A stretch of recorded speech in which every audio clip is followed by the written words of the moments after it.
Good morning, good late morning. My name is Shimon Shamir, and the organizers of this conference gave me the privilege of chairing this session, for which I am thankful. This session is about Egypt, and it is about revolution. When we say revolution, we mean it in two senses. We are going to discuss in this session a language revolution and, of course, what Professor Keppel called the Arab Democratic Revolution, this time in Egypt. The first speaker, Professor Gabriel Rosenbaum, is the one who will speak about a language revolution in Egypt. Let me say a few things about his background. He is an associate professor at the Department of Arabic Language and Literature at the Hebrew University of Jerusalem. The subjects of his research are the literature, drama, language, and popular culture of modern Egypt, as well as modern spoken Egyptian and Judeo-Arabic. He also writes fiction and has published translations into Hebrew of two modern Egyptian plays. Professor Rosenbaum is also the director of the Israeli Academic Center. He has been occupying this post now for almost 5 years, the longest period for any director of that center. He is there, and he comes to us from Cairo. I may say he comes in from the cold. We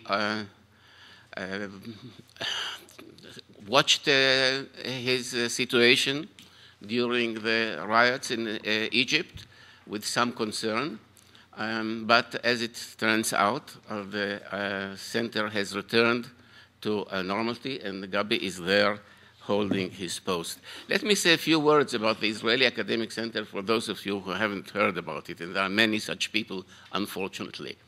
The Israeli Academic Center was founded in Egypt in 1982.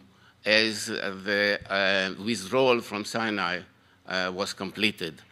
It brings lecturers from Israel, from Israeli universities, usually 1 or 2 every month. It has the best library in Cairo for Israeli, Jewish, Hebrew subjects. And therefore, it's a very important place for Egyptians who are writing dissertations about these questions. It serves students who are interested in Jewish, Hebrew, and Israeli studies. And as I happily can point out, this center, this academic center in Cairo, has managed to survive through very difficult periods. There were periods of friction, but they never affected the existence of that Israeli center in Cairo. And what we may express now is our hope and wishes that the present upheaval in Egypt will not change that, and that Gabi will continue with his fruitful work in Cairo. So I'm inviting you, Gabi, to present your paper. Thank you. Professor Shamir forgot to mention that he was the first director of the Israeli Academic Center in Cairo. He actually founded the center together with his wife, Daniela, who is also sitting here. And a few years later, he became the Israeli ambassador in Cairo. What you see here is the most popular sticker in Cairo today. I bought it last week in the street in Cairo. It is in the shape of the new model of car numbers in Cairo. Many Egyptians are buying it and putting it on their cars. Sometimes they cover the legal number and they put this number so nobody sees the actual number. Today, nobody is afraid of the police, so they have no problems of doing it.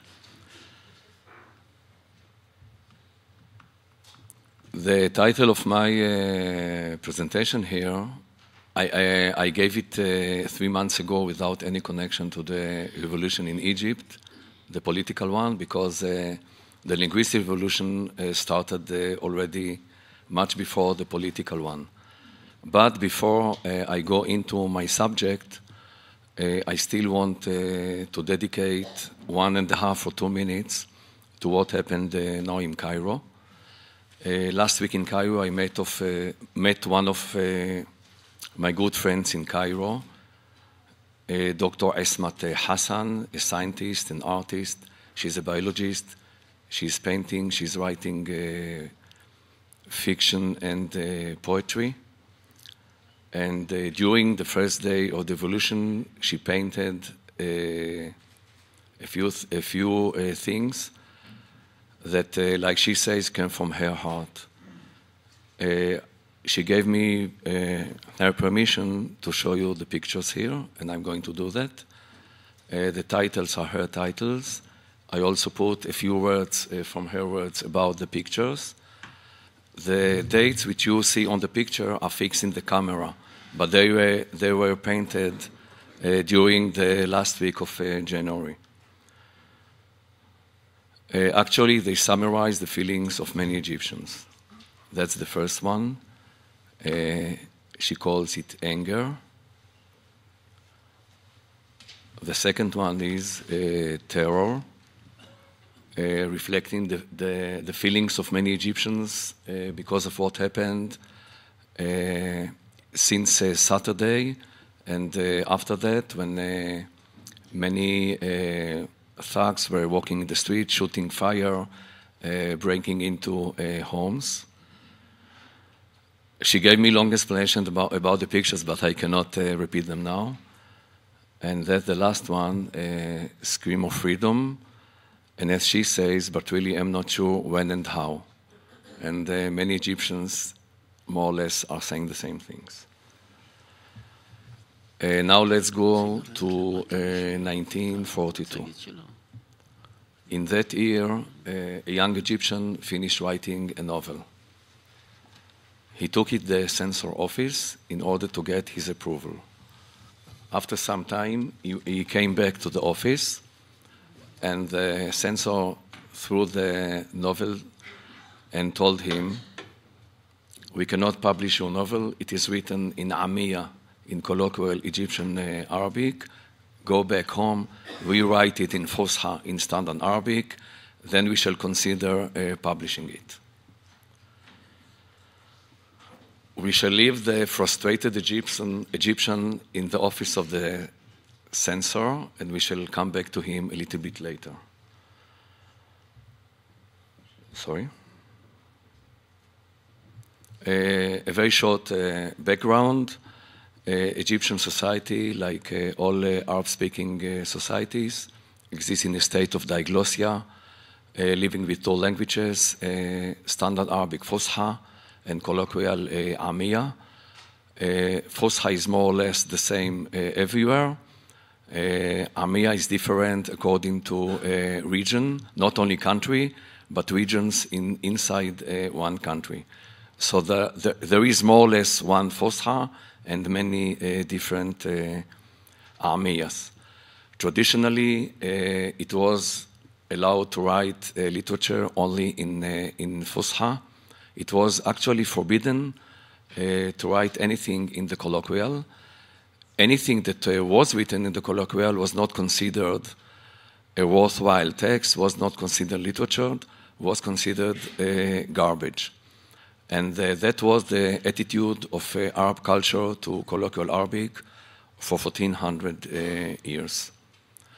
Today it is different, and there are some writers from the beginning of the 20th century who dared writing in Amiya and were not appreciated then, but today they are appreciated, like Yaqub Sanua and Bahram al-Tunsi and some others.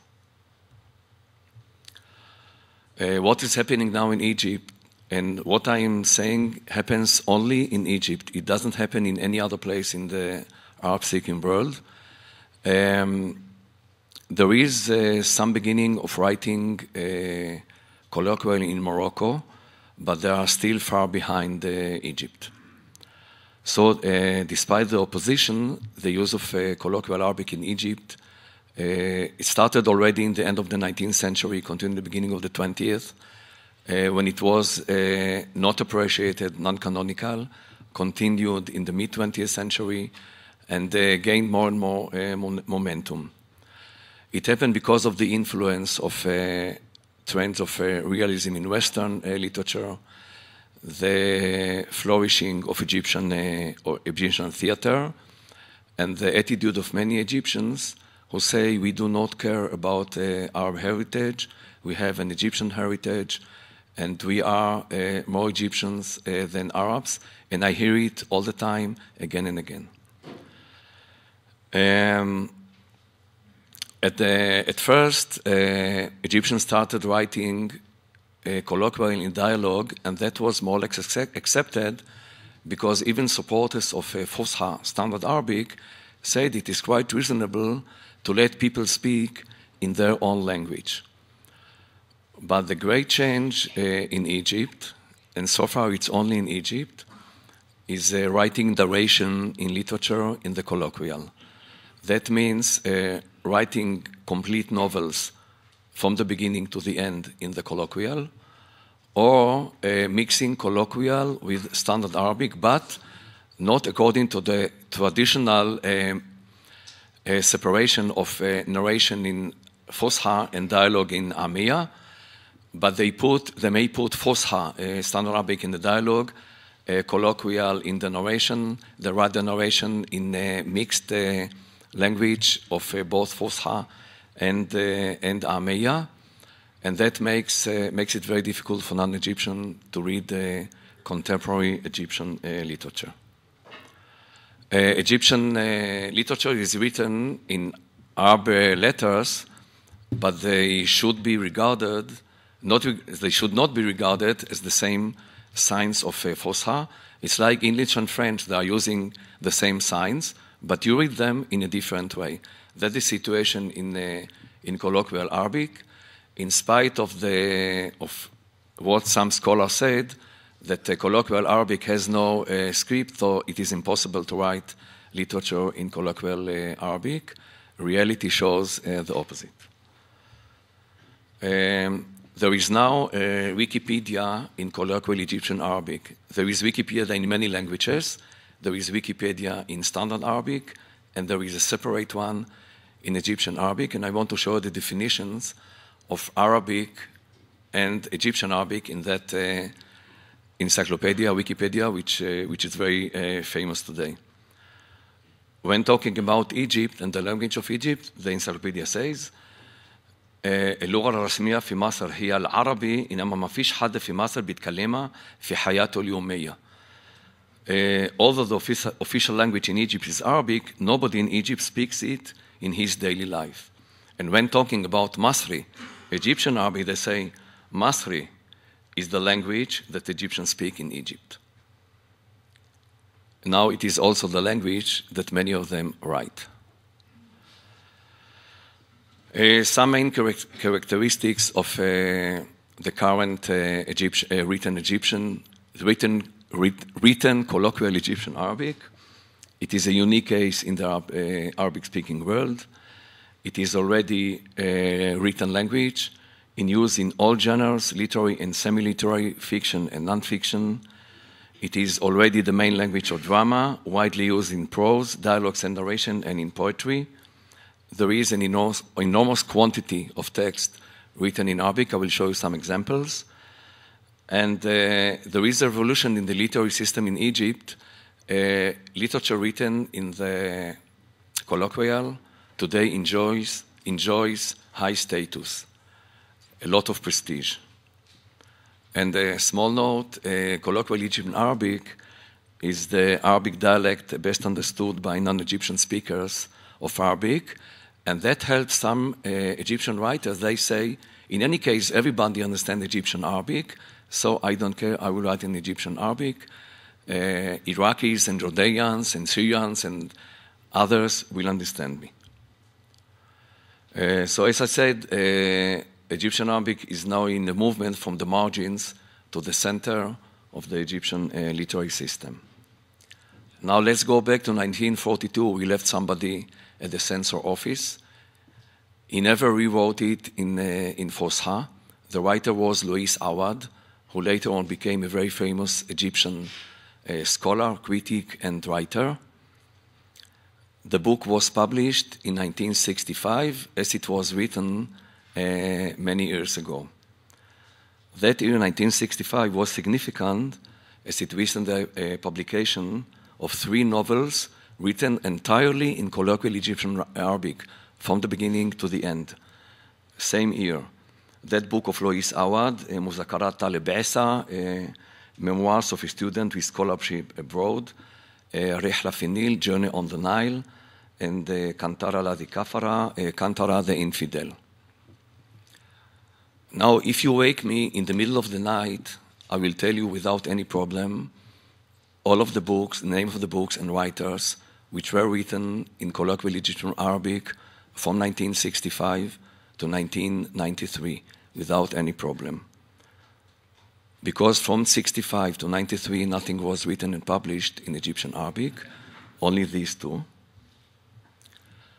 If you ask me about the books published last week in Egypt, and even last week I bought maybe 8 or 9 books written in Egyptian Arabic, I cannot tell you.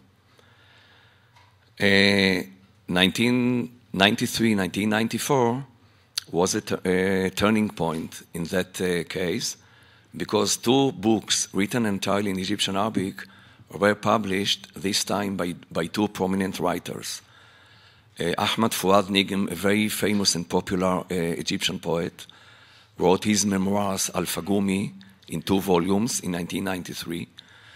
It was also published in 2 new editions later. And Yusuf Al-Qaid, who is one of the leading prose writers in Egypt, dared to publish a novel written in colloquial Arabic, and not only colloquial Arabic that represents the speech of people who come from the lower strata of Egyptian society. Not elevated colloquial, very what people call low colloquial. Yusuf Al-Qaid was attacked for publishing this novel, and even the publisher on the back cover added his reservations about publishing a book in the colloquial.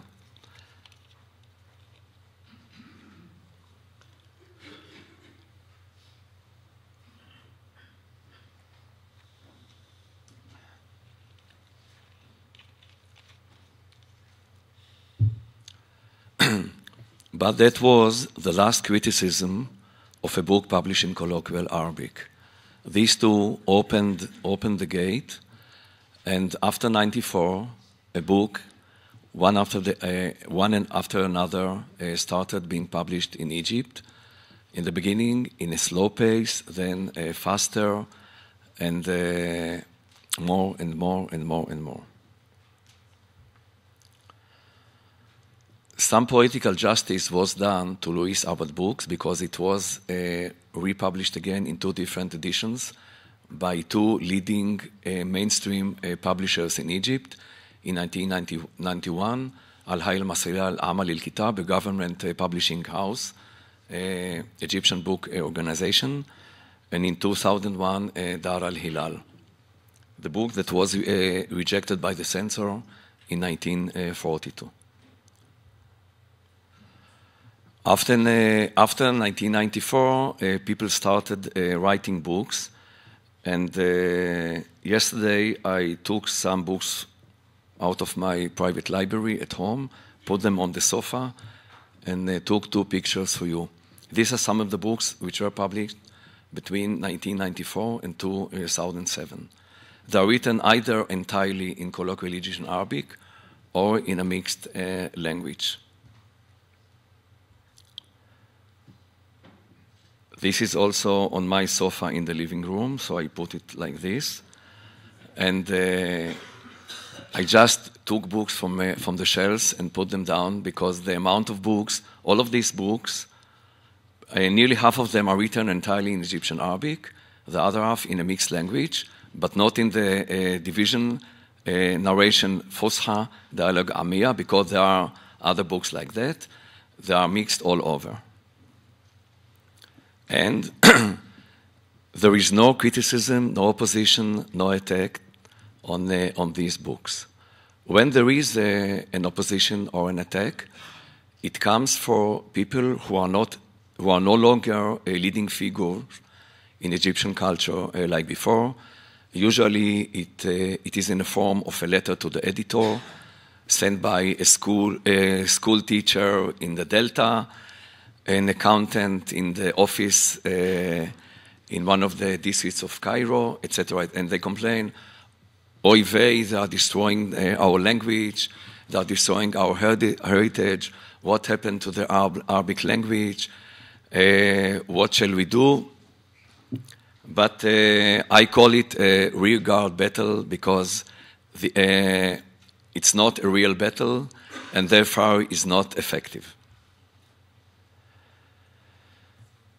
I bought it last week in Cairo. This book was published in February. It's on maybe 2 weeks or 3 weeks ago. The same style of the book of Louis Awad. Yomiyat Ayel Masri, the memoirs or diary of an Egyptian kid, written entirely in colloquial Arabic. Nobody is even bothered by the fact that it is written in Egyptian Arabic. Now, there is a lot of Egyptian Arabic in the internet. There are many sites that are written either entirely in the colloquial or in a mixed language. This is the official site of Vodafone Egypt. I typed the text here, and you can see, Turidu igra mukalama dawliya. This is in standard Arabic. Would you like to make an international call? Mafish mushkila. No problem. One of the most common phrases in Egypt, etc., etc. Musafir al-kharij, are you going abroad? Khalli khat al-kard bita'ak ma'ak. Take your card with you, etc., etc. And the connection between internet, blogs, Facebook, and contemporary Egyptian literature. Many of the writers today are young writers. Some of them participated in the other revolution. They don't care about Fusha. They want to write in colloquial Egyptian Arabic. And there are very popular blogs in Egypt that millions of Egyptians are reading them and talking about them. Some of these blogs became books. Several publishing houses in Egypt went to these young bloggers and they told them, look, I've seen your blog, it's very interesting, let me publish your blog as a book. And there are now quite a few books started on the net. This is the most successful ones. It's called Aiza at Gawez, I Want to Get Married, written by Rada Abdel-Al, who studied pharmacology in the University of Tanta, and wrote about her experience and problems of a modern Egyptian girl who finds it difficult to get married or to find a suitable husband. It was published in 2008. Until now, nine editions, which is amazing in Egypt. Last Ramadan, it was also made into a series on Egyptian television, and she also wrote the chapters for the television series. Another type of books started on the net are anthologies and collections of text which appear in the net. Somebody takes the initiation, collects text, goes to a publishing house, and you can see selection of blogs and things and short stories written on the net. most of them, not all of them, but most of them are in colloquial Egyptian Arabic. Dawlat al-Facebook was published 2 years ago, but now it gets another meaning, the country of Facebook. It is an anthology of texts in colloquial Egyptian Arabic.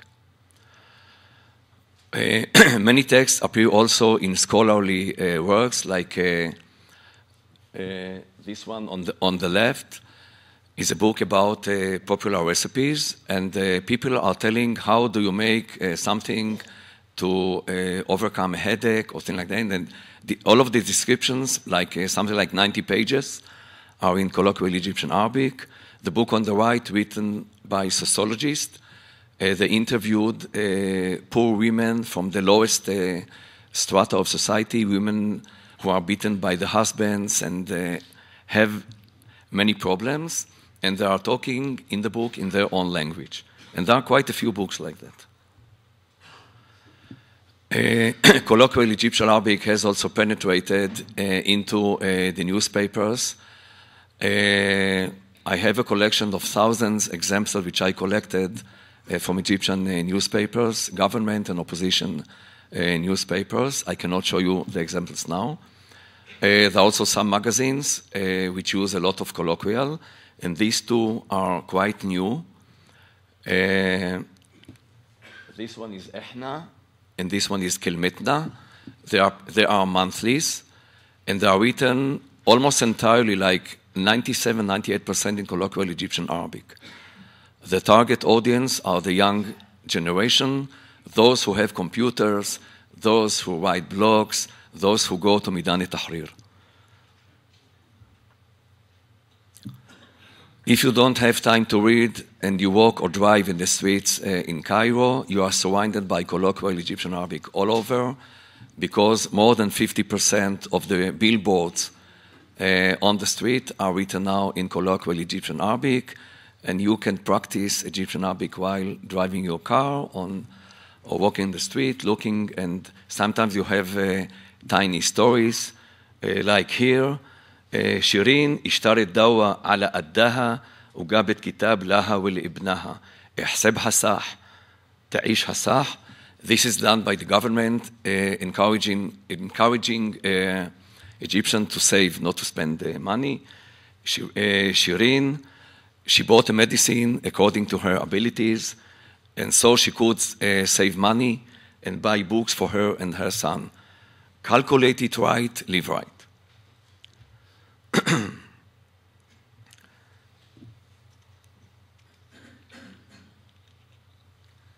You have to show me the time from there.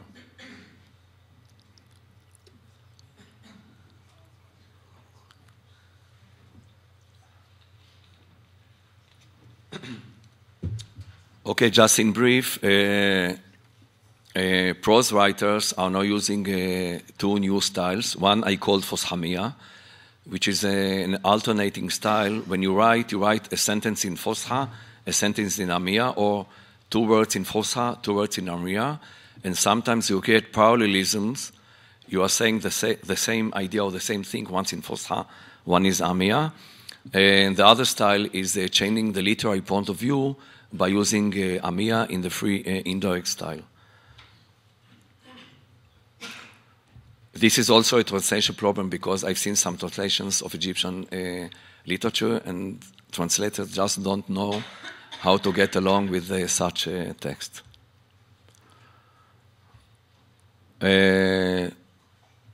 Just to conclude, in Egypt, and only in Egypt, I left it empty because the literature in colloquial Egyptian Arabic is in a constant move from the margins to the center. There are many respected writers who are known for writing books in Amia, and even some writers who, until a few years ago, did not write in Amia, they now publish in Amia. They go with the stream, they understand that there is a change, and they do not beat them, they join them. Thank you very much.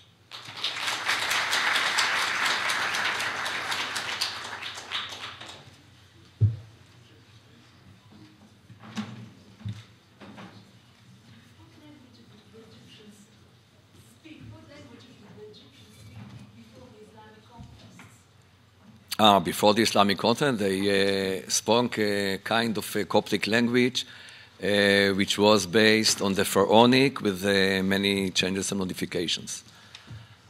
But with the Arab conquest, gradually, they started speaking Arabic, but they speak a different version of Arabic. Thank you, Gabi, for this really fascinating presentation. When I introduced Professor Rosenbaum, I did not mention the fact that he also composed a dictionary of colloquial Egyptian language. And many of us who served in Egypt and faced the task of converting their Palestinian Arabic or their Fusha into what he calls CEA used that dictionary extensively, and they all admire its excellence. So, Tadar Rabbi Gabi. Thank you. So now we come to the social and political revolution. As I'm sure many of the participants in this conference will state at the beginning of their presentations, these discussions are constrained by uncertainties. We don't know how far this wave of Arab democratic revolution will go, what other countries it will include, and even in the countries where it has already happened, we don't know where the revolution is going. So in this situation of uncertainties, I'm going to use my prerogative as a chairman and ask questions, leaving the role of providing answers to the panelists. Let me suggest a few questions that may also perhaps put some focus on the discussion that will follow. My first question is this. In the modern history of Egypt, 4 uprisings acquired the name of Thawra. Thawra, for those who don't know Arabic, is similar to revolution but not identical. It's a broader concept. There was the Arabi Revolution in 1882 against the Khedive and against the foreigners. There was the revolution of 1919 against the British, the one which produced the Awdat al-Ruh of Tawfiq al-Hakim, great euphoria in Egypt. Then there was the revolution of 1952, which was also a factor that created great enthusiasm at the beginning, but eventually it produced a dictatorship, in comparison of which the regime of Mubarak, I would say, is quite mild, almost democratic. So these 3 revolutions ended with either disappointing or even counterproductive, or they were even counterproductive. Rabi brought about the occupation of Egypt. The revolution of 1919 created the problematic monarchy system. 1952, as I said, created the dictatorship. So my question is this likely to happen with the 4th revolution, the revolution of the 25th of January? Could it be eventually counterproductive? Can it lead to disappointments? Or will it bring something new that will justify the sense of enthusiasm that engulfs now the Egyptian society? Question number 2, Professor Keper spoke much about the social economic dimension of these revolutions. In Egypt, what are the prospects of improvement? We know that the 2 main sources of income for the Egyptian economy are the remittances, money sent by Egyptian workers in richer Arab countries, and tourism. Both of these sources have been hit very badly. Think of the workers in Libya, more than 1 million workers. Many of them now are trying to come back. Certainly they will not send much money in the near future at least. They actually join the unemployment masses in Egypt. And tourism, of course, is the same. We hear that tourism in Southern Europe is flourishing to a large extent at the expense of countries like Egypt. So will it provide, will this revolution provide some satisfaction to those masses who are complaining about low salaries, about high prices? Can the Egyptian economy at all, in whatever political organization, provide a satisfactory answer to these demands? Number three, the question of stability. I think we all can agree that there will be more democracy in Egypt as a result of recent events. There will be some pluralism. But will it be pluralism, or will it be more proliferation of political forces? All those young middle-class elements that were described, they want to find expression in the new system. They will form parties, and the process of forming parties will be easier. The system is opening up. Will this lead to fragmentation, to a situation of instability? Will some people in the Tahrir Square spoke about a permanent revolution? In other words, the crowds, the protesters will remain in Tahrir Square, or will return to the square whenever developments do not meet their expectations. So do we have here a situation in which unorganized forces develop a veto power on political developments in Egypt? And the last questions about a subject that has already been discussed, Muslim Brotherhood. Is it going a process of transformation? We know that, contrary to what was believed at the beginning, the Muslim brethren were not very happy to see what was happening in Tahrir Square. For 2 days, they were silent. Probably they felt that they are losing their monopoly over the protest movement in Egypt. They used to be the only serious factor who could challenge the regime, who could express popular support. And now there are other forces. Under the pressure of the younger generation in the movement, they joined it. They even registered an achievement by having one of their members be on the panel that has prepared the changes in the Constitution. And yet, the famous Article 5 has not been changed. It was the Article 5 of the Constitution that prohibits the establishment of political parties on the basis of religion, which is the reason why the Muslim Brethren have never been recognized by this regime officially.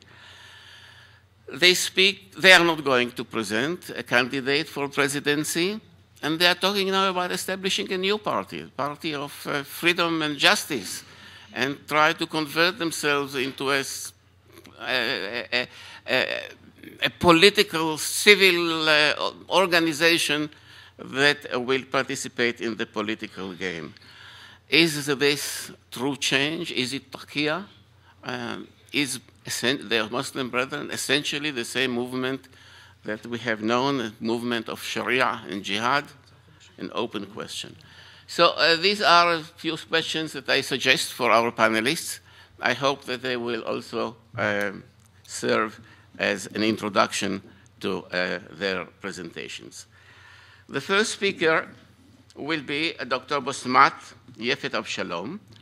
She is a research fellow at the Harry S. Truman Research Institute for the Advancement of Peace.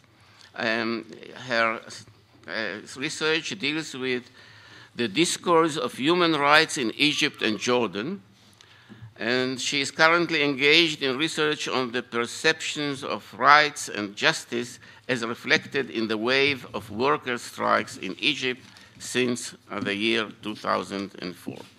Dr. Bosmat, Bakasha. Thank you.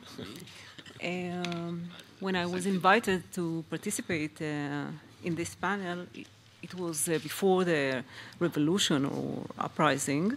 Then I had the idea to talk about the challenges and obstacles that the human rights in Egypt is facing. And what is interesting is that most of the ideas I had in my original talk are still relevant even after the toppling of the head of the suppressive regime. And this have to say a few things about the challenges Egypt's society will encounter in the future. I think I will elaborate more in my talk. Over the recent uprising in Egypt, the scene was dominated by slogans of freedom, equality, and human dignity, especially thanks to an impressive self-restraint displayed by the opposition forces. But despite the fact that that political voices were deliberately silenced, we are aware that it doesn't reflect a consensus or an agreement about the desirable outcome of the revolution. The different interpretation of the terms such as freedom, equality, are already on the surface and indicate the difficulties of realizing meaningful democracy in Egypt, democracy which will be more than party pluralism and a transfer of power through free and fair elections. My lecture today will focus on the difficulties of human rights activists who have been working for years, often with no visible accomplishment, to expose human rights violation and to develop a consciousness of freedom in the Egyptian society. Activists who were at the forefront of demands for freedom for 2 decades before the outbreak of the revolution. Although one tends to emphasize the role of the economic crisis and the role of the youth, the Facebook generation, we must not forget that the slogans and demands for freedom and equality do not represent a new creation. On the contrary, they reflect a long-term process which included the gradual expansion of the rights discourse.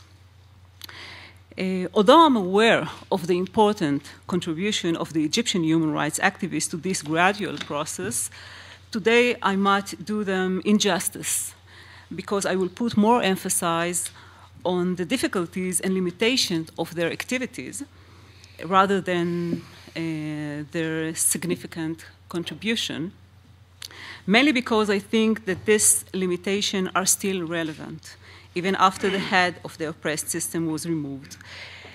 But first I wish to say a few words about the background of the human rights movement. And the beginning of the human rights organization in the strict sense of the term as truly independent organization exclusively specializing in this field as defined by international standard, can be traced to the late 70s, while branches of the Society of Supporters of Human Rights were established in 1977 in both Cairo and Alexandria. Later, the establishment of the regional organization, the Arab Organization for Human Rights, by a number of prominent Arab public figures in 1983, including Muhammad Faik, Saad ad-Din Ibrahim, and Faraj Foda, and others, lead 2 years later to the establishment of the Egyptian Organization for Human Rights in 1985, one of the most prominent organizations to this day. While the first wave of human rights advocacy was headed by the liberal trend, meaning apolitical idealists with a deep commitment to the idea of human rights, the second wave, which was stronger, was initiated by prominent supporters of nationalist trend, including Nasserists, whose organization were in a deep crisis. Those activists worked to fulfill their political ambitions through human rights organization. This phenomenon is not unique to Egypt or to the Arab world. Important comparative studies have shown that significant number of organizations who recognize the international legitimacy of human rights raised the banner of human rights because it was an easy and convenient way to criticize the government. Perception of human rights were implemented among their members gradually over time. And this argument is also true to Egyptian human rights organization. Over the year, the human rights movement has evolved and went through qualitative and quantitative changes, which can be attributed in part to the fact that the human rights activists have abandoned their opposition to accepting foreign funding. Until the end of the 90s, the majority of the human rights organization focused on civil and political human rights. The human rights movement has succeeded in forming a vision of civil and political rights, but nothing of that kind has been achieved with regard to economic and social rights. In the past 5 years, especially after 2005, Egypt has seen an explosion of activity in the human rights organization with a primary focus on social and economic rights. Until 2005, the human rights organization consisted of about 30 organizations. At least 10 of them had a prominent and continuous presence in the public arena. After 2005, the number of organizations was doubled, although many of the new organizations still have to prove their abilities. The sharp growth in the number of the human rights organizations and the change in their agenda are closely linked to changes in the political and public arena in Egypt, especially the emergence of Kifaya movement, which undermined the boundaries of permissible discourse. No less, this discourse reflects the economic crisis, which led to a wave of workers' strikes that began in textile factories in the city Mahala al-Kubra in 2006 and swept hundreds of thousands of workers from different sectors through Egypt. Also, this growth relates to the failure of the human rights movement to achieve concrete improvement in the human rights condition and its inability to root its works and the frame of its reference in its local context and culture, to link its activities to the daily struggles of various sectors of the population for their rights. Before I discuss some of the factors or the strategic choices which restricted its influence, it's important for me to emphasize that my analyses do not ignore the fact that the human rights organizations were first and foremost constrained by the regime, which succeeded in suppressing them, whether through legal or violent means. The result of this policy was that intellectuals and activists in the human rights organization had to conduct a double struggle. The first is in order to spread the culture of human rights, and the second to survive. Yet, challenges extended beyond government harassment and suppressive policies of the regime and included issues that went to the heart of the movement itself, its choices and strategies. One of the major challenges was the way human rights organizations choose to deal with the tension that exists between their perceptions and the local conditions. The human rights movement has expressed clear commitment to the international principles of human rights. Most human rights organizations adhere to internationally recognized human rights principles, from which they also drew legitimacy for their moral position and values. It is mostly legalistic discourse that focuses on the variety of declarations, protocols, and treaties collectively known as the international human rights regime. The choice to adhere to the universal discourse of human rights, which one of the human rights activists in Egypt compared to the Islamic adherence to the Quran and Hadith, was based on the activist perception that pure relativistic approach, which put an emphasis on the unique character of the Arab and Muslim, have assimilated the Orientalist approach, which they refer to as internal Orientalism. In their view, it is a concept that combines the essence of racism and the old ideological pretext for the colonialism. According to their approach, insisting on the universality of human rights means first and foremost rejecting the argument that there are lower class nations which are not mature enough to enjoy full rights.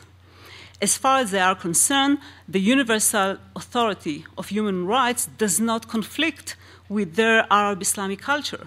Human rights activists who do not clearly present the issue of state secularization as a necessary option for the realization of their demands refuse to consider Islam as an obstacle in the way of implementing human rights. However, adherence to universality has its limitations. It holds back the development and ideological propagation of human rights in Arab Muslim society. While the movement supports the universality of human rights, it fails to prove or to affirm its support by addressing unique Egyptian heritage, culture, and politics, or by the establishment of an internal or even external dialogue to redefine the universal values and norms of human rights, or at least to create harmony between the universal values and the principle of human rights and the values prevail in the Egyptian society. In many cases, this universal discourse has alienated and provoked hostility among large sectors of society, keeping the human rights movement relatively isolated among small groups of the liberal intellectual and activists, leaving the field open for the Islamists and the regime to become the only spokesman to interpret local culture. In other words, the adherents restrict their own power and limit their capability to create an alternative agenda that can pose continuous challenge for other perception in the public sphere.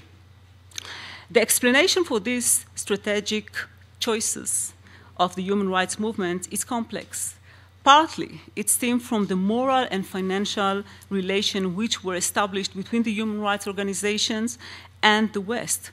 Most of the human rights organizations rely on massive financial support from Western sources, almost the only source which enables the movement activities.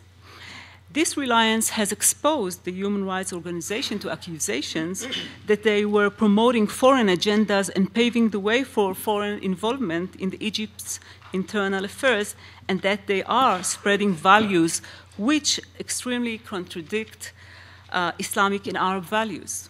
Moreover, this moral and financial dependence has preserved the public perceptions that protecting human rights is a Western agenda and not internal priority.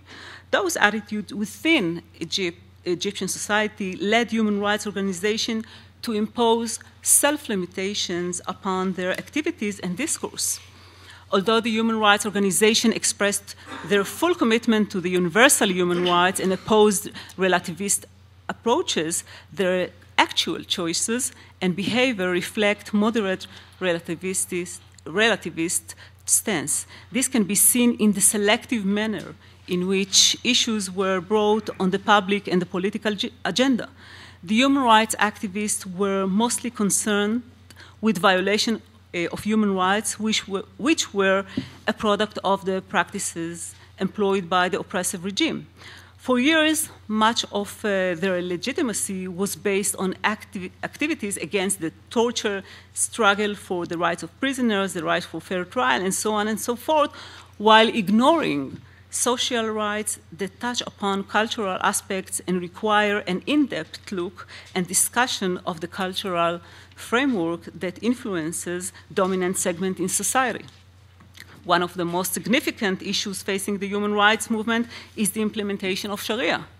Many activists refrain from open criticism and even in-depth discussion regarding the contradictions that do exist between the Sharia and the universal values of human rights, particularly on such issues such as gender inequality, minorities' rights, and freedom of expression.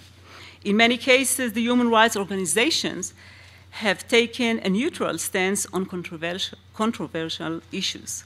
A prominent example of this tendency was reflected in the attitude of prominent human rights organizations to the discrimination against Coptic minority.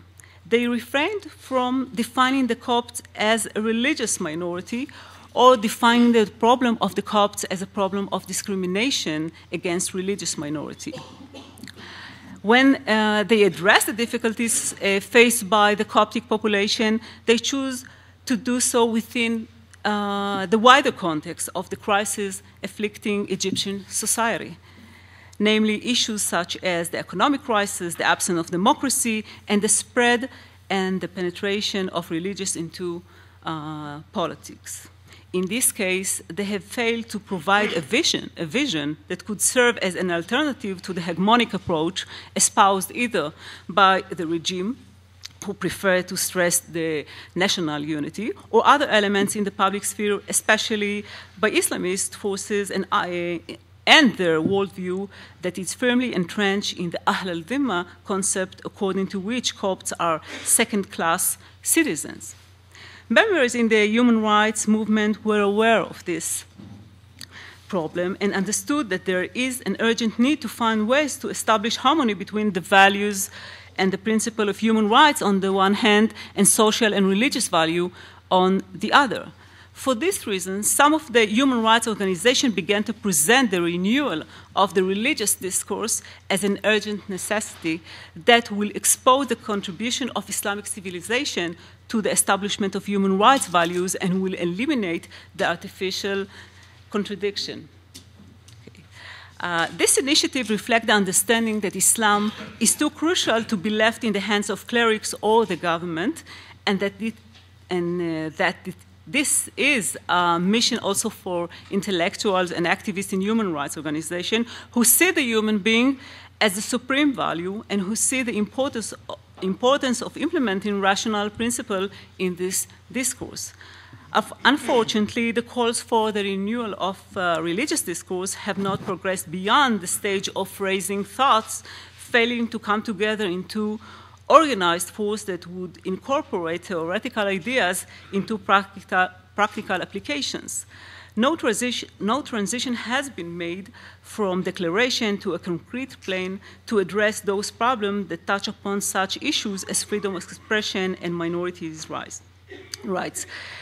Some even consider within the human rights movement this initiative useless. For them, the obstacle imposed by conservative forces on the emergence of the discourse, as well as the state reluctant to deal with these forces, have made the efforts fruitless. They believe that this renewal of the religious discourse can only be realized following radical political change and constitutional reformation that will provide freedom to media and research, an understandable approach, since freedom of expression is entrenched in the concept and practice of ijtihad, a key condition for the renewal of the religious discourse. There can be no ijtihad unless intellectuals can express their opinion freely and others are free to criticize them in return. Well, this moment has already arrived, or if one prefers to be less optimistic, at least a radical political change which carries the potential for this moment has taken place. The quality of democracy which will be formed in Egypt, whether formal or essential, is dependent on the negotiation process between the various political forces and worldviews. The human rights movement should take part in managing the political and social transition. It should accept an approach based on negotiation with the local community. The human rights movement has to translate human rights values into popular discourses in order to inspire the sort of passion that other discourses have enjoyed and to establish a culture of legitimacy for human rights without compromising their universality. What is more important, in the process, human rights organizations should deal with a variety of issues that over the recent years they have chosen not to deal with. Those issues have no relation to the suppressive regimes. The organization will have to express their view more clearly about issues like the status of religions in politics, issues of religion, religious minority, and freedom of expression, and to present a consistent discourse which will be able to serve an attractive alternative to those promoted by other influential forces in the political sphere.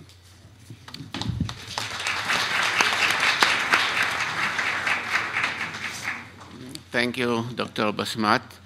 you will allow me, I would like to add a footnote to something you mentioned. Among the people you named as activists of civil society was the name of Saad-Din Ibrahim. Saad-Din, I am sure, is known to many of you from his academic work, from his activities in the Ibn Khaldun Center, and from his many visits to this country. I always regarded Saad-Din Ibrahim as a good example for the fact that many of the practices of Mubarak's police state were really excessive, beyond what was needed for the regime in order to preserve its existence, in order to keep stability. He was imprisoned twice. Recent years he was in exile because he was facing the prospect of another term in prison. And yesterday I heard that he is back in Egypt, and I think this is good news for all his friends in Egypt, in the West, and in this country. Our next speaker is Professor Yoram Meital, who is the chairperson of the Herzog Center for Middle East Studies and Diplomacy. His research topics are politics, culture, and nationalism in the Middle East, with special emphasis on Egypt. He is also an expert on subjects related to the Israeli-Palestinian conflict and the politics of the Arab states. He is known to many people in Israel from his frequent appearances in the media, especially since the beginning of the recent events in our region. He will address us on I would say, the new setup in Egypt. Will this be a good definition, Yoram? The new setup in Egypt? Okay, go ahead. Thank you so much, Shimon. Thanks for the organizers for inviting me to participate in this panel. As if we do not have enough challenges, scholars who deal with Egypt, then we heard this fascinating talk by Professor Keppel, and then we had these 4 questions by Professor Shimon Shamir. So I will try to actually do something that I think not all of us would do in these cases, and this just to put aside my lecture and to try to address some of the issues being raised by Professor Keppel, and then, of course, they related to the questions that Shimon just raised. So I would open by saying that, yes, if we look into these 4 major uprisings, Urabi 1919, and then 1952, and then the current revolution or uprising, I would say that this one, although we are in the mid of the process, and difficult, of course, today to say, okay, this is the bottom line. There's no bottom line as we speak here this morning, right? However, I think that at least 3 or 4 significant issues have already get to the surface and allow us to say something about the uniqueness of this revolutionary moment in Egypt after January 25. The first, I think the first issue, and this has to do a lot with Professor Keppel's presentation, is the new awareness by different sectors, including not only the urban middle classes. To me, something that had enormous interesting perspective was to see this old woman, looks like not this smart young Egyptians with iPhones and Facebook connections and all this, but very traditional sectors getting to the square, to Tahrir and other places, but not in the first day of revolution. And here I would like to connect with Professor Keppel. I think that one of the most interesting questions that get, at least to my mind at the beginning of this event, was how a protest is ended up in the mind of people as a revolution. The dynamic of the process that we all have seen, some with fear and others with a lot of, I would say, a positive, if not admiration to the developments in Egypt. So the point here is that when I think about this dynamic, I would say that the most interesting thing was the use of brutal force by the regime who tried to oppress the protesters in two major events. The first one was the first Friday. They called it in Egypt Gum'at al-Radab, the Friday of anger. Yeah. And this was January 28th. This was the first event when we had the security forces are not dealing with the protesters the way they dealt with them in the first 2 days of the protest. It was the beginning of use of the stick very boldly against the protesters. We have the first shuhada or martyrs as an outcome of this use of force. And the second event was more interesting, was also mentioned here by previous speakers, and this is the event of February the 2nd with the camels and the horses. They were not getting to the square with, rifles, but the brutality in the primitive way of the way that it perceived by others in Egypt and outside Egypt, but mainly in Egypt. The outcome was that in the eyes of many Egyptians, the regime lost its own legitimacy the same day that they used this baltagia, this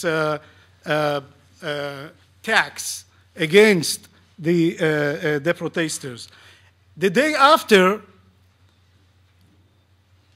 unlike in previous events, the day after we saw more and more protesters getting into the street in Suez, in the city of Suez, in Alexandria, and in other small and big cities all over Egypt, and of course more people get to Tahrir Square. Now, this notion of people power should be given, I think, much more of attention when we think about the question of the difference between other revolutions in terms of social participation. Who actually participated in 1952, July, in the revolution at the very beginning? It was a military coup. Yes, it was supported by the vast majority of society at the time, but it was not a social revolution at the outset. Here we speak about a completely different dynamic. And one of the characteristics, I would argue, is this people power, the notion by different sectors within the Egyptian society that this is not the revolution of any given specific party or sector.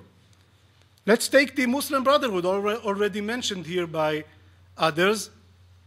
And rightly, Shimon emphasized, I think, that at the very beginning of the revolution, they were not there. But we can add to this something. They had, at the very beginning of the revolution, internal debate about getting to the street or not. They decided, the old guards, the Maktab el-Irshad, the, how we call it? The guidance office, yeah, they decided not to get to the street on Tuesday and Wednesday. Thursday, they had another discussion, and then they took the decision that they would participate Gumat al-Radab the day after on Friday. If we just jump 2 or 3 weeks ahead, we have now the very same internal discussion within the Muslim Brotherhood, and rightly Professor Keppel told us that we should not think about the Muslim Brotherhood as a monolithic movement. They have their own differences, and there is this generation even, they call it a dialogue, but it's of course more than a dialogue, disagreement, I would characterize this. So we have a lot of discussion within the Muslim Brotherhood about how to participate in the uprising. Now, let me go back to the question that's very interesting. I will just make it like a short remark about the brutality of using force by the Amn al-Dawla or Baltagia or anyone that participated in this effort to oppress the uprising at the beginning. It's very interesting to look into the literature on pain. And we have a lot of writing in theory and not theory about pain. Is pain something personal? Of course, yes. If you get this stick on your head and you have all the face blood, if you survive this, then you feel it in the personal level, yes. But in events like revolution, then we should think about pain as something that is not passive for others. It's active. And I'm talking here about the way that many had perceived the use of brutal forces against others in terms of pain and representations of pain. We all, I guess, saw these pictures coming from Tahrir Square, where we have rituals of commemoration of the shuhada, of the martyrs, of the uprising. Actually, in the middle of the Tahrir Square, the protesters built a sort of a monument for the shuhada. And the day after, I don't know if we all remember this, but one of the spokespersons of the Supreme Council of the Army gets to the TV, and he actually saluted in a military salute for the shuhada. And after that, almost every demonstration started with a ritual that has to do with the shuhada in Midan al-Tahrir and other places all over the Republic. Now, I would like to go to the question of the new setting or the new political awareness by emphasizing 2 or 3 points very briefly. Maybe we will have a chance in the discussion to go further into this. The first is that we should forget at all our understanding of the political setting of Mubarak's era. It is not that relevant to my mind today. Let me give you one major and I think a telling example, and this is the role of the Muslim Brotherhood in these two contexts, under Mubarak and after Mubarak. under Mubarak, no doubt, the Muslim Brotherhood presented themselves and others perceived them as the sole alternative to the regime, the major alternative to the regime in terms of their own agenda and in terms of their own support by the Egyptians. But this was under Mubarak.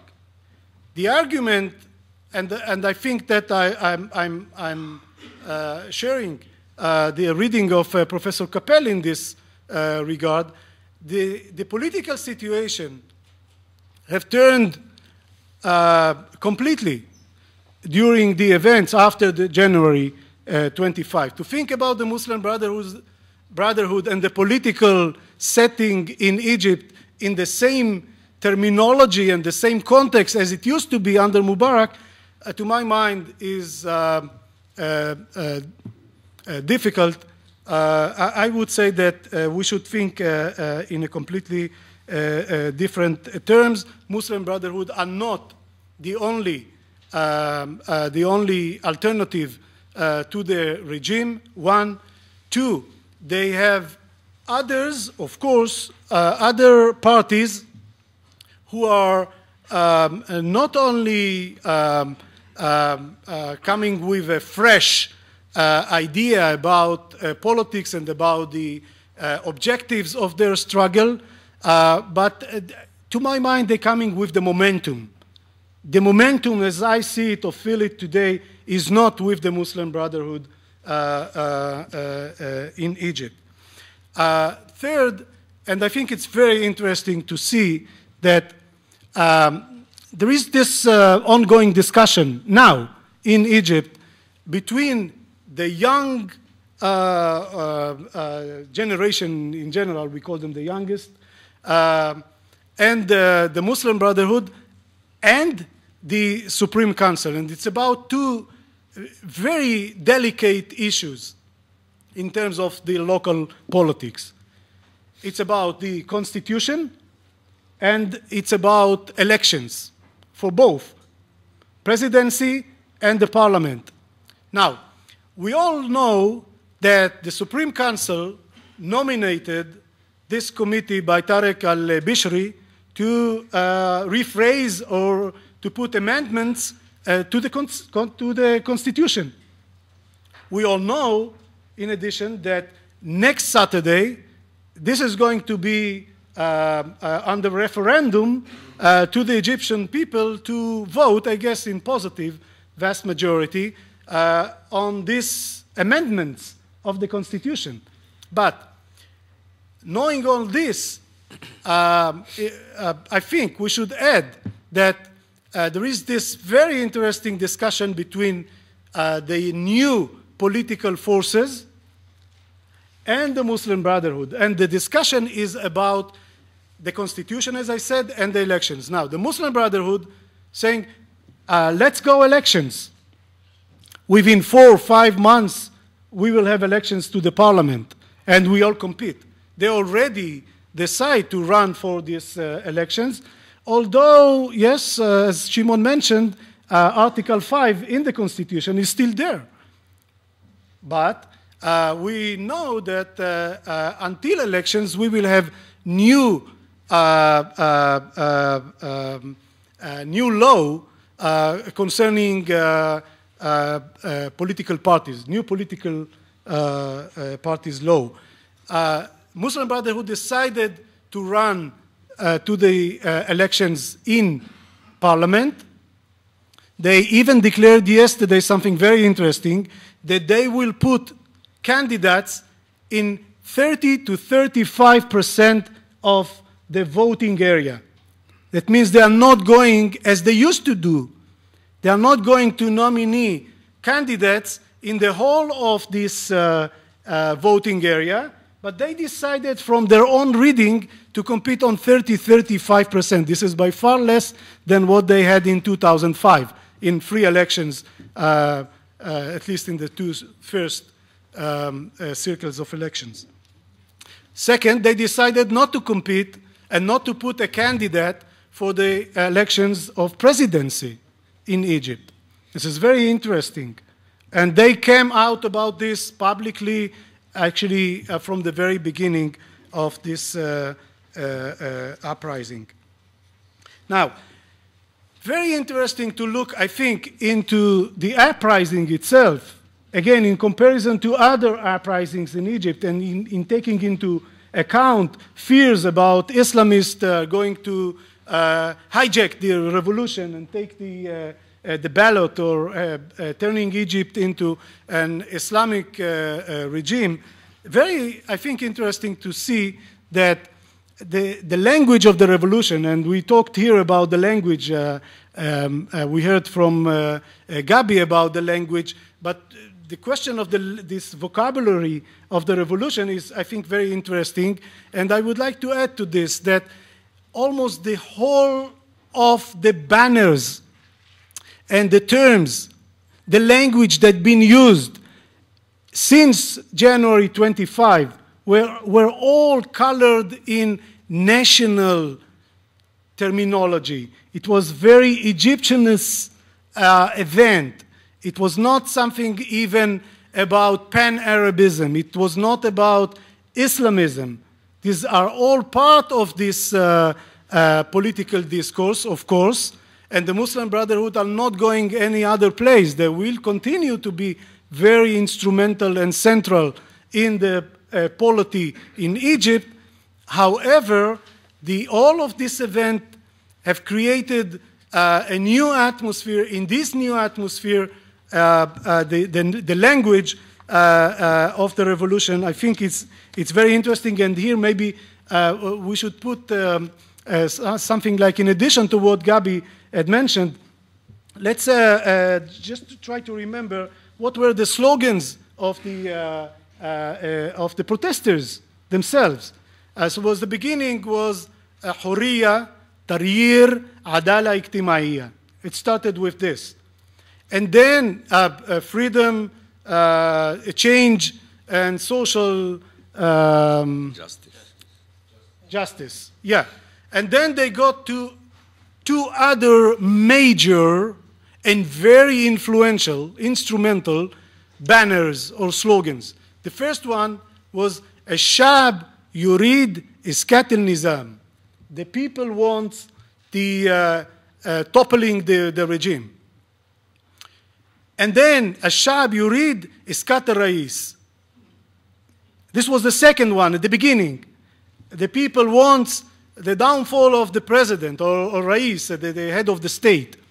Now, very interestingly, after using these brutal measures against the protesters, against the civilians, the almost only one slogan that we heard was Ashab Yurid Iskat al-Rais. The people want downfall of this president. He is not legitimate in the eyes of the people because of the brutal use of force. It was not the first demonstration in Egypt, even not the first major demonstration in Egypt. Just let's take into account that between the years 2005 and 2010, in average, we had in Egypt 500 demonstrations a year, in average. About 500, not all like this major one. But think about this. We have like a culture of demonstration in Egypt running for a couple of years now. And now, they take this slogan, Ashab Yurid Iskat al-Rais, and they focus on this. Something interesting about the language of revolution, in a broader perspective, think about the region or the Middle East. We can hear today in Yemen, in Jordan, in Libya, almost the same slogan, Ashab Yurid Iskat al-Nizam. It's very touchy. It's been used by others outside Egypt. It's part of this new, I think, dynamic that we all witness in the Middle East in general. Do I have a couple of minutes more? Sorry? 2 minutes. 2 minutes. What can I say in 2 minutes? 2 minutes. In 2 minutes, I would like to take the opportunity to add my word to the beginning of the, I think, will be very promising call for scholars of the Middle East to rethink not only the Middle East, but to rethink the craft or the field. And this is not a conference about this issue, but I think that I would just talk in a very personal way. It really took me more than 1 day or 1 hour to think about the way that we study the region while we have this huge uprising. It's in a way a call to reshuffle the deck also in the way that we study the region and not only Egypt. So I think I'll stop here. Hopefully we will have more time to discuss these issues in the, after the presentation of Eli.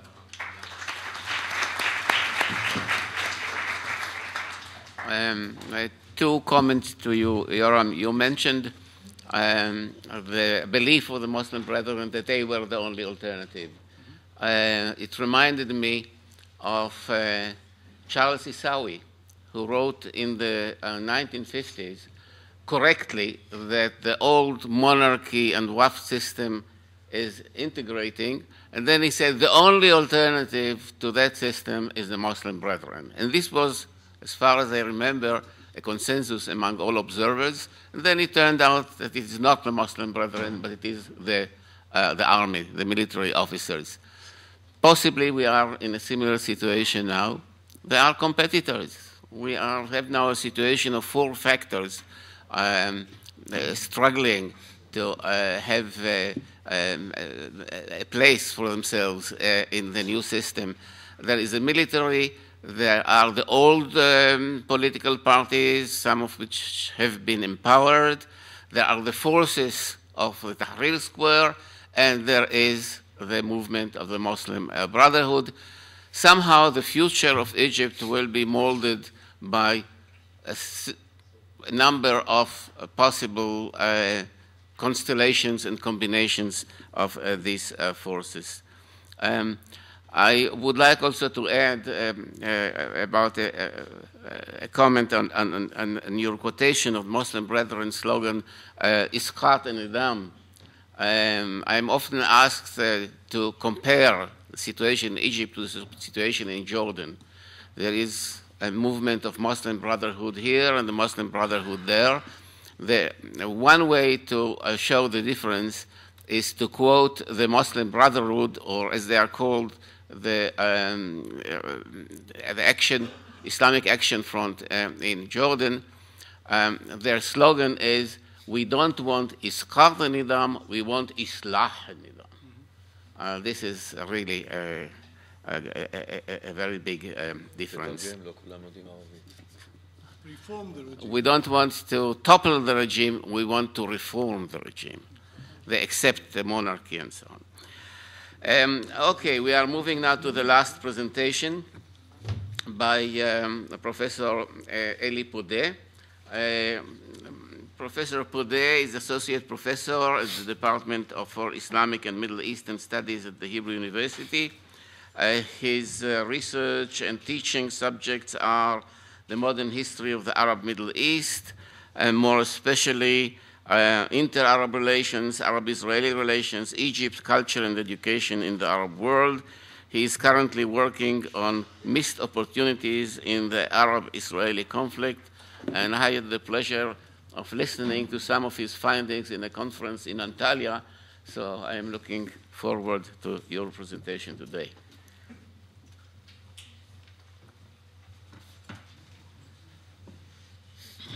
Thank you very much, Shimon. Being the last 4th speaker in a panel just before lunch is very difficult, I must admit. So please bear with me. 20 minutes and we are done, I can assure you that. And I'll try to be as concise as possible. Let me start with a short story. Gilles Kepel will tell me whether it's a legend or a story. It is told that Louis XVI, when he saw outside his window the people outside demonstrating and shouting, he said to his aide, "Look, it's an uprising." And he replied to him, "No, sir, it's a revolution." And how did he know? And obviously, that story takes us back to the question, what is a definition of a revolution? If you check the literature, which is quite enormous, and then you see that there are many definitions to what is a revolution. Now, before picking one of them, let me first of all refer to two quotations by Arab intellectuals. One of them is Mohammad Hassanein Haikal, which I'm sure you very well know. A revolution is successful when it changes entrenched systems. So for him, what happened in Egypt is indeed a revolution. Abdelmonem Said, another Egyptian intellectual, said the revolutionaries achieved within 18 days what democratic reformists and liberals failed to achieve in 30 years. The Facebook youth gave Egypt a new face. That is Abdelmonem Said. So for him, again, what happened in Egypt is a revolution. Generally, I would say that the Arab intellectuals, they refer to what happened in Egypt and elsewhere as a revolution. In fact, they consider what happened in Tunisia as the first Arab revolution. There were many protests, demonstrations, different kinds of protests in the Arab world, but none of them were really a revolution. And that is, for the first time, a true revolution. I would say that a very good definition was suggested by Michael Kimmel, and he said revolutions are attempts by subordinate groups to transform the social foundations of political power. So this definition is good because it doesn't refer to whether it was successful or not, whether it was violent or not. It doesn't say anything about the exact social forces participating in the process, but it says something very significant about the subordinate groups which are trying to transform the situation. And if we take this definition, then no doubt what we are witnessing, what we have witnessed, what we are witnessing in Egypt is certainly a revolution. I would also add my own remark to that. For me personally, it would be finally a revolution when the 25th of January will become a date in the Egyptian calendar. In recent years, I have completed research on the way the Arab states celebrate their national and religious holidays. And obviously, the national calendar is a very important reflection of the historical narrative. And therefore, as soon as we'll see the 25th of January, like the 23rd of July, the revolution in 1952, when we'll see it on the calendar, then we'll know for sure, yes, it entered the historical narrative, and yes, indeed, it is a revolution. Now, Shimon Shamir suggested several questions, but these questions mainly deal with the future, and to some extent, Yoram Meital tried to answer some of these questions. So let me do this time something that historians rarely do, and this is to deal with the past, okay? And yes, I will deal with what happened, trying to explain how we got to this situation. Now, when we talk about a revolution, of course, we ask the question, what causes a revolution? And according to Kimmel, there are three temporal moments. One is the preconditions. They include the longer-run structural shifts in the social foundations of the society. They create a potentially explosive situation. These are the preconditions. Second, the precipitants or the accelerators. They include the shorter run historical events that allow these deeply seated structural forces to emerge as politically potent and begin to mobilize potential discontents. This is the second one, the precipitants. And the third is the triggers or the sparks, the immediate historical events that set up the entire revolutionary process in motion. Now, let's go back to Egypt and try to analyze what happened in Egypt in light of this structural definition. As for the preconditions, first, an autocratic regime in power for more than 30 years, Mubarak elected for his sixth term in 2005, a seemingly democratic pluralistic system, but which consolidate the power of the ruling party, the National Democratic Party. Changes in the constitution in 2007 allowed other candidates to run for presidency, but placed heavy restrictions on opposition candidates. The elections for the presidency and parliament are considered to be rigged. In general, no or little legitimacy, with fear being the main reason for complying with the authorities. One. Second, the demographic time bomb. 50% of the population is beneath 30 years old. Half of the population is relatively young. The birth rate dropped from 2.6 in the 90s to 1.9 in the last decade. This is true, but still it means more than 1.6 million babies every year. So this is a huge problem in Egypt. Third, serious economic and social problems, low income, people need to work in 2 jobs and more, high rate of unemployment, exacerbated by the process of privatization since the 90s as a result of the loans of the International Monetary Fund and the World Bank. So these were the preconditions. Now, then we move to the precipitants or to the accelerators. Now, I have written down at least 10, probably there are more. So let me just very briefly mention those. The first one, the question of inheritance, the fear that Mubarak was paving the institutional way to enthrone his son Gamal to the presidency through seemingly democratic means. Ordinary Egyptians view this as an affront and a slap to their dignified history. In general, the role of dignity, karama, that was very important. It was tantamount to return to the monarchic system or resemblance to the Syrian and Libyan kind of regime. The Mubaraks as a kind of a dynasty. Fuad Ajami, in one of his recent articles, talked about country owners, as if the Mubaraks own, and the elite, they own the country. This process was accelerated since 2007 with the constitution amendments and the nomination of Gamal to leading position within the ruling party.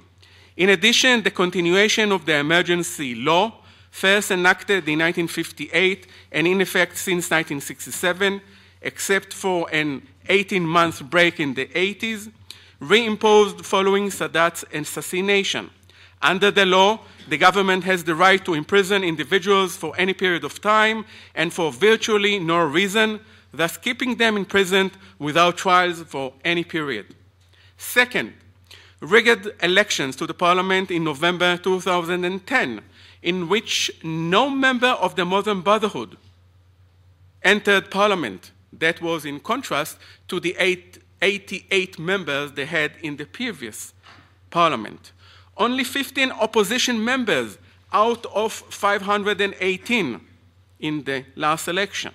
The meaning is that no formal avenues for political expression, but only going out into the street. The voting rate was around 10% of the population. Can you imagine? 10% in the last election. In the one before, it was 24%. not a very big difference, but still more than 10%. The result was an oppressed opposition. Third, corruption and nepotism in government and the elite in general. And of course, there are many examples, and I'm not going to elaborate. 4, popular protest. The emergence of civil society opposition forces, such as Kifaya in 2004, which placed the changing of the Mubarak regime, free presidential elections, the abolition of the emergency law, and more. The Egyptians have become more knowledgeable and sophisticated in the art of protest. According to Saeed Ibrahim, mentioned before, in 2004, there were about 222 acts of protest. By 2009, there were 690. 5, strikes in leading industrial and textile factories, demanding rise in salaries and defense against privatization measures. According to the data of Egyptian human rights organizations, between 2004 and 2008, some 1,900 strikes and demonstrations took place, in which more than 1.7 million participated. According to Joel Beinin, another important researcher on Egypt, from 1998 to 2008, in a decade, some 2 million Egyptian workers participated in some 2,600 factory strikes and demonstrations. Okay? And true, you could say that that means only 2% of the population, but if you take into account the Iranian Revolution or the Russian Revolution, usually the case is between 1.5 and 2% of the population. These are the numbers usually participating in a popular revolution. Since 2004, hundreds of factories were privatized and the fear of the workers was genuine. The biggest strike was in Makhala al-Kubra, and it was suppressed violently by the government. As a result, on anniversary day, the 6th of April, more than 100,000 Facebook users expressed solidarity with the strikers, becoming the 6th April Youth Movement. This group played an important role in creating an anti-regime propaganda and coalition groups calling for change. In February 2010, Baradei National Movement for Change was established with the same aim. 6, the rising cost of living vis-à-vis declining salaries, partly as a result of the changes in the global market. In mid-2007, food prices had risen 25%, while wages remained the same for a decade. While the average wage is estimated to have increased by 60% between 78 and 88, prices increased during that decade by 300%. 300%. The typical monthly wage of a textile worker is something between $45 and $100 and is below the World Bank's poverty line of $2 a day for the average Egyptian family with 3.7 children. 7, 2 incidents that happened during 2008 stand out. An August blaze that devastated the upper house of Egypt's parliament, followed the next month by a fire that gutted Cairo's National Theater. The failure to protect these national landmarks underscored for many Egyptians the regime's ineptitude and corruption. The editor of Daily News wrote that the disaster was a prelude to future ones. Such hints of an imminent popular revolution have become alarmingly frequent since the book by John Bradley, a British journalist, in 2008 was published, and he was the first one that envisaged the revolution in Egypt. 8, Mubarak's deteriorating health condition, that is something which can be found in other places as well. That was in Iran with the Shah, and there are other examples as well. 9, the rise of democratic forces or a democratic style of government in the Middle East in general. Palestine is one example. Whatever you say of Hamas and the Fatah, it's a kind of a democracy. And secondly, of course, Iraq and the elections in Iraq. And the last point, the new media, the new technology, satellite TV, internet, Facebook, Twitter, has liberated the new generation of the many of the chains that were imposed on previous generations. In Egypt, 22 million people are hooked to the internet, which is 1/5 of the population. This is quite a lot, 22 million people. Okay, so these were the accelerators. Then we move to the triggers. In this respect, the list is very short. 1, the revolution in Tunisia, of course, which toppled the regime instantly. And then they decided in Egypt to follow the Tunisian example. But I can tell you for sure that those who went out into the street, they didn't know that this would be the outcome. They chose the 25th of January because it was Eid al-Shurta, the day of the police, okay? And that was, again, a kind of a protest in an ironic way against the police and its harsh measures against the population. Once it started, no one could control them. And that is the second point, the relative passivity of the police. And later, the army in their response to the demonstrators. Obviously, this mild response encouraged the demonstrators to continue with the demonstration. And thirdly, this is, of course, the role of Al Jazeera, okay, which plays, I think, was an actor in the drama. It was not mere a spectator, but also an actor in the whole drama that went on in Egypt. Yes, I'm about to finish.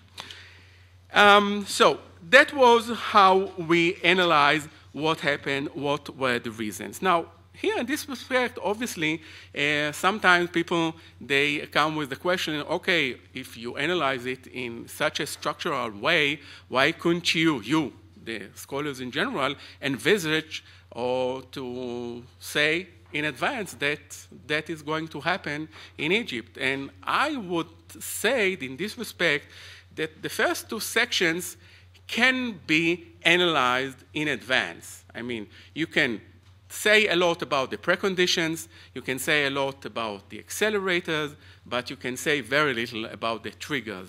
And sometimes there is an explosive situation in a certain country, but it doesn't necessarily, it erupts, it doesn't come out, because you need a trigger. And this is something that you can't foresee, and I'm sure that none of us could have seen what happened or could anticipate what happened in Tunisia. Let me conclude by saying about the importance of what we are seeing. No doubt, it's quite obvious that it's very significant. Probably it's the most important development in Egypt and in the Arab world in general since at least the July Revolution by the free officers. But remember, at that time, it was a military coup. But here, an interesting observation. What was in 1952 was or started as a military coup that eventually became a revolution. Because if you talk about the Nasserite period, no doubt these 2 decades of the 50s and the 60s, they ended up in a revolution. This is the Nasserite revolution in terms of society, economy, a new kind of elite that came to power. That was a top-down revolution. It started with a military coup. But see what is going on now. Now we witness a revolution that, of course, started from below. But it might end up as a military coup d'etat. It's a possibility, okay? But I don't think so. But at least we must mention this because the army is still very much there and he might want to stay there. But I tend to agree with those who think that something very significant and those forces, the civil society forces that emerged and came out to the street and to the political arena, they are going to stay there. They are not going to go back into their houses. And if the army is not going to fulfill its promises, it's going to go out into the street once more. So therefore, the bottom line is that, yes, indeed, we see a revolution, and this revolution is going to affect Egypt for many years and all of us in the Middle East in the near future. Thank you very much.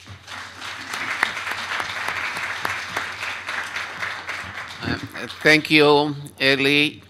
Just a brief comment on your very interesting observations on the concept of revolution as it is applied now to the situation in Egypt. I would say, Eli, in the internal Egyptian and Arabic discourse, they are not speaking about revolution. They are speaking about thawra. And thawra is used in two meanings. For many educated people, it means exactly revolution, the same way that you use this in your analysis. In other words, a radical change, a new social order, a new institutional system, new ideology, etc. But for many in Egypt and elsewhere in the Arab world, thawra is used with the connotations and the associations of the original meaning of this word. And I'm sure you are familiar with the work that Bernard Lewis did on the concept of thawra. And he describes it as an eruption of emotion, of anger. So we have these two aspects. And you may say that for being a thawra, what happened in Tahrir Square is enough. But for being a revolution, in the other sense, Egypt is still quite far from realizing this political model. I'm receiving here. Okay. Professor Keppel, you are invited. As you wish. Well, thank you. I just wanted first to commend the whole panel for the wealth of knowledge and insights that was given to us, and I enjoyed it tremendously. And I would like just to ask a couple of comments and add a couple of comments and ask a few questions maybe for nowadays or for tomorrow or later. Going back to your Professor Rosenbaum's fascinating presentation on the use of dialect written, but also I believe we have to think of it in terms of dialect used in formal presentations on TV, for instance, and the like. Over the last 10 years, whenever I had to speak on Al Jazeera or Al Arabiya, I would never use Egyptian colloquial, because I would sound like a fool, like someone who's, you know, an actor in a musalsal fashil for a series, right? And you would not be taken seriously if you spoke Egyptian when you were in one of the channels of the Gulf, right? Nowadays, the one fascinating thing is that because Al Jazeera Al Arabiya so rarely talk about what is happening in Bahrain and the like, there's a consensus of silence about Saudi Arabia also. Egyptian TV channels and private Egyptian TV channels that are now tending to gain a new space in the overall Arab media channels. They're already in a sort of post-Al Jazeera phase to some extent.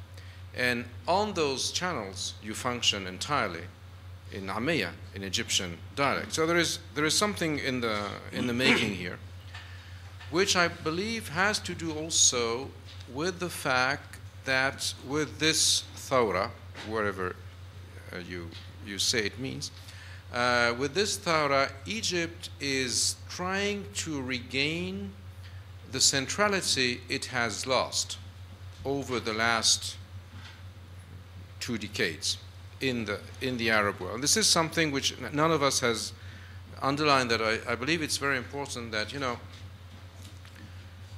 the Arab world, those last decades, or this last decade actually, increasingly perceived itself as being caught between the hammer of the neo-Ottoman Turkey and the anvil of neo-Safavid Iran, right?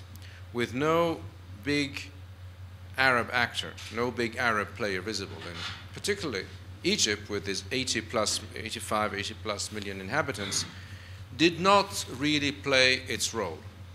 And I believe that this is also something which is an important dimension in this revolution. We are back. We are back as Egyptians. Now, why weren't we central? I believe that many Egyptians thought that the reason Egypt were marginalized regionally is that their role, actually, was to keep the border with Israel and with Gaza, and that their army was on the payroll of the United States. They benefited from U.S. aid, and this is back to Sadat's days, and therefore their visibility as a key actor in the Middle East was diminished. To what extent will the revolution change the issue vis-a-vis this question? I believe is a burning issue, and an issue which of course should be extremely important for the Israelis. Another question which I would like to raise is that to what extent is it national or is it pan something, right? And you insisted on the fact, you know, in your very interesting remarks on the use of dialect and written dialect, that it was, you alluded to the fact that you, so I understood, that you thought that there was a sort of revamping of Egyptian nationalism as Masri more than Arabi and things like that. And then after that, Yoram said that one of the slogans was "Sha'ab yurid isqat al-nizam, Sha'ab yurid isqat al-rais," the people want the toppling of the president or the regime. But you know, this is something that, as you said, that came from Tunisia, definitely, originally, and the whole thing, you know, I mentioned earlier on in my presentation that the first slogan was in French. It was Ben Ali dégage. It was seen by Egyptians on Al Jazeera, and even though, much to my regret, less and less Egyptians speak French, nevertheless, they listened to that and they coined a parallel slogan with their own Egyptian accent in French, Mubarak dégage, you know, so that they would make a parallelism between the two despots. Now, not to overstate the role of French in this thing, but tomorrow, as you know, there is going to be, from what I read on Palestinian blogs, there's going to be some movement, or so they hope, in the Palestinian territories, and the slogan which is being put forward is Sha'ab al-Filistini yurid isqat al-inqisam. That is to say, the Palestinian people wants the toppling of the separation, i.e. between West Bank and Gaza.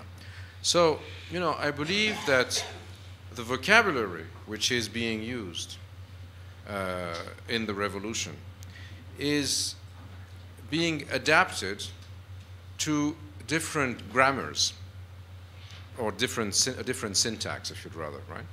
In different situations. I mean, you will have one in Yemen, you'll have one in Bahrain. It will be used differently. But I was curious, as I'm here in Israel. I mean, I was curious to hear your feedback on this issue of how you see the future of Egypt vis-a-vis its relation with Israel, and the role it has played, and the fact that the relation was a sort of state-to-state relation more than it was a society-to-society relation. And do you envisage that there is the possibility for an Israeli civil society direct access to Egyptian civil society, for instance, or is it a pipe dream?